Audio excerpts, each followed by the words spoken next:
Hey everyone, today I'm going to be going over how to give access to the Regina Andrew website to new customers you created inside NetSuite or an existing customer that was never granted access to the site.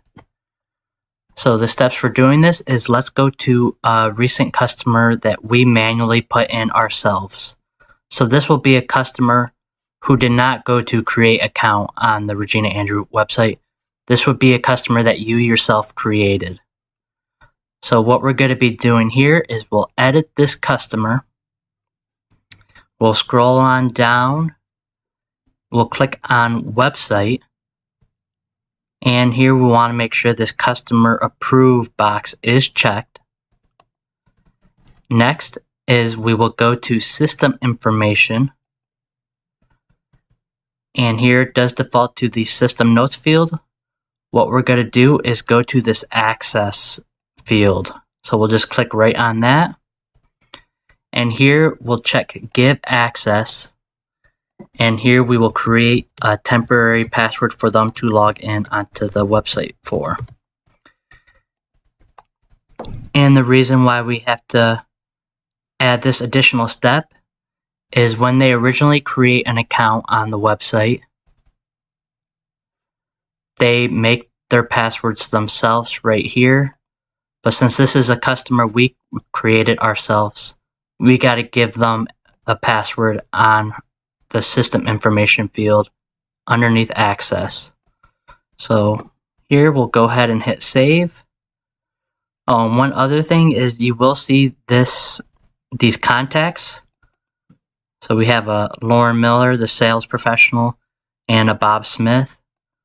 So we can give them access as well, but we can also just have this test at 1234 email address, the main email address on file, choose to give them access themselves on their site when they log in.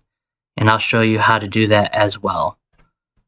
So we made sure this customer approved checkbox is filled in. We went to system information, hit access, and we made sure to give them access, made sure that box was filled in, and we created a temporary password. So let's save this record. All right, so now this customer, whether it's a new customer or an existing customer, they do now have access to the site. So let's go ahead and log in underneath this test at 1234 email address. And we'll type in the temporary password we gave them. This is also a good way to double check to make sure before you let the customer know that they are able to log in, to double check yourselves.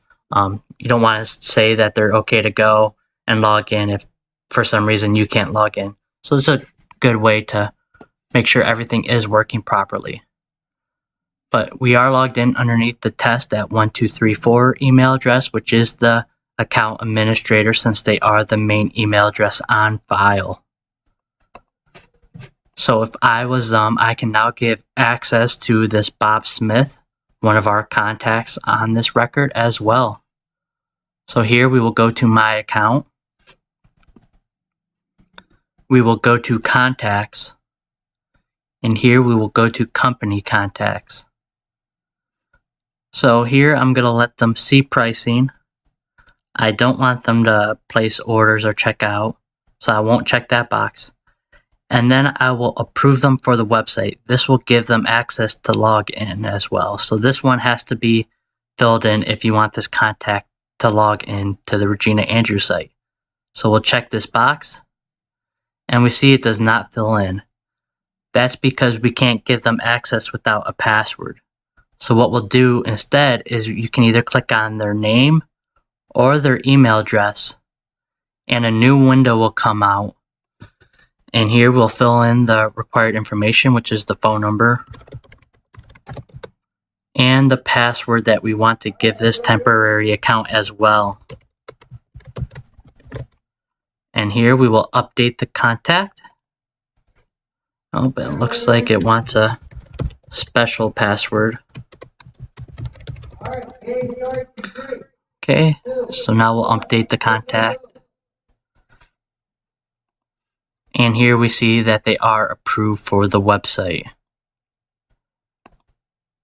And because we did give them a password in the system, you can go ahead and unapprove them or reapprove them. And when they get reapproved, it'll be their old password. Along with, we can also just remove them from a contact as well if we don't want them listed. Alright, so just a quick overview. To approve an existing or new customer created inside NetSuite and not on the Regina Andrews site is you'll go to that customer record, you will hit edit, you will scroll down to website or click on website on this sub bar. Make sure the customer approved checkbox is filled in. Next, you'll go to system information. Then you will click on access to the right of system notes. Make sure to give them access by typing or checking the box. And you'll want to give them a temporary password on both of these fields. And as well, you can also give access to the contacts, or you can leave that up to the account administrator. And then finally, on the Regina Andrews website side, for the account administrator to approve them for the website, they will have to actually give that person a temporary password themselves by clicking on their name and filling in the password for them to use on their next login. Alright, so we'll close that out. And since we are giving out temporary passwords, it would be a good habit to let them know that they can update their password underneath My Account, going to Settings, and then clicking Update Your Password. This way they can change their password from the temporary password we gave them. The same can be said for when the contact or the customer administrator, this test at 1234, gave access to Bob Smith. He can also go into the system, go to settings, and update his password as well. Thank you, everybody.